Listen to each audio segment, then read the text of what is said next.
Thank you for staying with us. We begin on a sad note following the deaths of Lieutenant General Donason Oladipo Diya, retired, who was former Chief of General Staff to the late military dictator General Sani Abacha. The former military administrator of Ogun State passed on in the early hours of Sunday, 26th of March 2023, a few weeks to his 79th birthday. Diya joined the Nigerian Defense Academy, Kaduna, and fought during the Nigerian Civil War. While serving in the military, Lieutenant General Oladipo Diya studied law at Ahmadu Bello University, Zaria, and the Nigerian Law School, where he has been called to bar as solicitor and advocate of the Supreme Court of Nigeria. Julie, what a sad exit. I can't forget General Oladipo Diya, a man that played a very significant role through the military dictatorship of General Sani Abacha, a very amiable general, and he was like a bridge builder in that particular administration of General Abacha. Yes, he was the face of the administration because every time they needed to address very important issues, he was the one put forward to speak for the administration. You know, the administration was very unpopular, especially with the people of the Southwest, because it was seen as the regime that usurped, lacked legitimacy, that stopped Abiola from assuming the presidency, because we thought that the interim government was a contraption that would not last, and Abiola would then take up his mandate. But it turned out that Abacha had other ideas. He too had plans to rule, and many people thought Abacha was going to hand over to Abiola.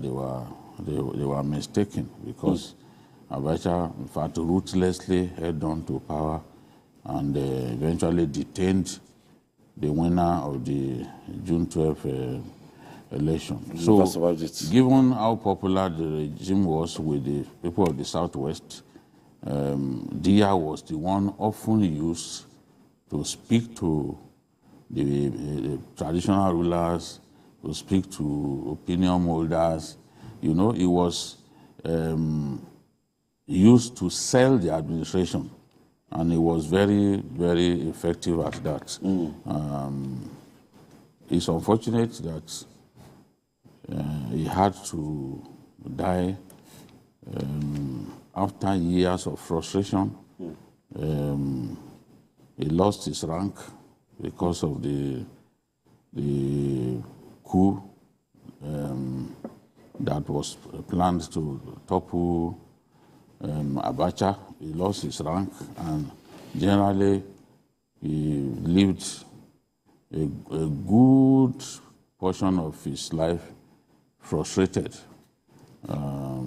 But one thing I remember him for was the attempt to create Ijebu State. He tried his best to get Ijebu State created, but there was disagreement over where the headquarters would be. It was said that he wanted. It was said that he wanted to take the capital to Dogbolu, and that caused friction even between him and Awujale, because Dogbolu is not far from Ijebu, and a good number of them still see themselves more like. And at that time, it was easy to create a state. Yes. You didn't go through the cumbersome process. But at the same time, it was just a decree. It must, everyone, you must try to make all the stakeholders happy. But that didn't happen. One of the reasons it was also tough was because Lagos was already the smallest state in Nigeria by land mass. Lagos was, in the event that Diya succeeded in creating the Ijebu State, the Ijebus would be able to say, look, the whole of Ibejuleki, the whole of Ikorodu, even right up to Koshofe here and Shomolu will be part of Ijebu Ijebu State. Yes. So the argument again was that if that was allowed to happen, Lagos will now be left with Agege, Badagry, and a few other places, meaning that Lagos could in fact become too small, too small. But Ijebu State, if it had been created, would even have been bigger than a state like Ekiti. By the time you have up to Shomolu being part of Ijebu State, you have Ikorodu, you have Bejuleki, you have Lekki where Lekki Ekpe, will have been part of Ijebu. Lots of Ekpe people. Yes. So I think that was something that he desired to create that didn't happen, and he was not happy about that. Siken, he never recovered from that coup allegation. If you remember that famous speech he made, that this thing was hard from the top, that it was giving the opportunity you give a condemned person to talk, to just make one last statement. And he made that statement was so reverberating. And after that saga, I never saw the Oladipo Diya we used to see. Yes, quite unfortunate. He had a very, very distinguished career in the military. His appointment as Chief of Staff, Defense Headquarters was strategic under Abacha. Don't forget, the cry has always been that a mandate has been taken away from somebody from the Southwest, more importantly, Ogun State, where he comes from. Yes. So to assuage the feelings of not only the Southwest, but the people of Ogun State, he was picked. To lead the consultation with traditional rulers. Yes, he was the one, he was the link, he was the super link. Jide and I are members, are supporters of Man U. When you have a very good midfield, you know that your striker is just the anchor man. You know what JJ was doing in those days when he was playing for Eagles. So when you get to him, you'll be able to distribute balls. And so he was seen as the anchor person. And you know something, we spoke off camera before. We were talking as a handsome man. We were talking. Yes. You said it. He was a handsome man. Very, very. So he has this charm around him. His smile. He's not your conventional military person. If you look at it. Qualified and a lawyer. And when he speaks eloquently. So he has that charisma to be able to, and he was doing the job very, very well until that issue. The Oputa panel. Yes, so until that issue of the coup came. And the lowest point of that coup was when he was captured on video, kneeling down and begging. Begging Abacha, begging for his life, and was giving a handkerchief to him. Mustafa. Yes, Mustafa, sorry. If you remember, somebody from a lieutenant general. Yes. Begging a major. Yes. You can count the rank back. Yes. So he even had to give him a handkerchief to clean. I remember. And that was it. And I also said that he also, apart from what happened, he should count himself as one of the most luckiest human beings on earth. Because the deal to execute them had been done. It had been signed, sealed, and delivered, as we say in law. It was just less than 48 hours. But fortunately for him and others, Abacha died. If Abacha had spent extra 2-3 days, even before he died, they would have been executed. You understand? That shock was so much. Yes. But not only him, Olarewaju, Adisa, and even OBJ. Most people have forgotten that OBJ was part of this. No, OBJ was not sentenced. No, he was not sentenced. What I'm saying is that he was also caught in this web. He was roped into this thing. So, but at the end of it all, Abacha died.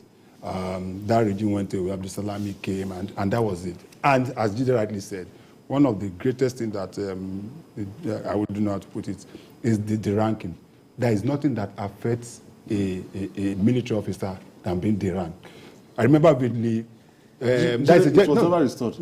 No, I don't think it was restored. It was not restored. I remember somebody challenging for addressing himself. You know, there's something I remember. Not officially. Yes, Jide and Nice and some that means other the compensation that goes with the rank. We thought that when Obasanjo took over that they were going to being a victim of this injustice, that he would try to redress those things, but he was more concerned about his own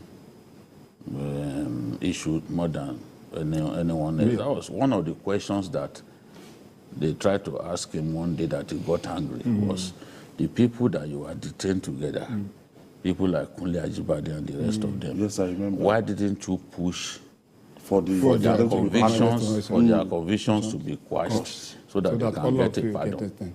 Because as a president, and given the fact that was even a phantom coup, it was. The evidence they had for the 1997 coup involving Diya was much more, because you remember that Diya even confessed, yes. you know. But 1995, there was no coup. It was a phantom coup. Yet, you became president, you had the chance to say, okay, everybody... Right the wrongs. No, right the wrongs. You didn't. Yes. A lot of them died frustrated. People like, remember that Colonel that used to come, Colonel Ajayi?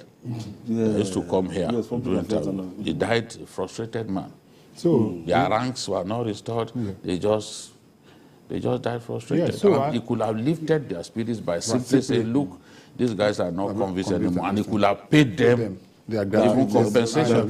Yes. So it is always very terrible. I was just saying that, I remember vividly, just recently, I think the general officer, I don't know what is going on, that, did you remember the general we visited in Maiduguri that was in charge of Operation this thing, that was the rank recently, the Major General, that we visited the time we went to Maiduguri. They said there was a video about him. Yes, you know, that kind of thing. Once that happens to you in the military, it becomes a problem. Your juniors, so I don't even know what happened to him. I don't know whether he's been retired. Has he been retired? No, they sent him to an office in Abuja. You see, so he, right from Major General, is now a Brigadier General. So it is like going to university, supposed to pass out. They set him up. It was set up by some of the Yes, it was a setup. So it was a setup. So it's rather unfortunate. Because usually, in most parts of Borno State, there is no network.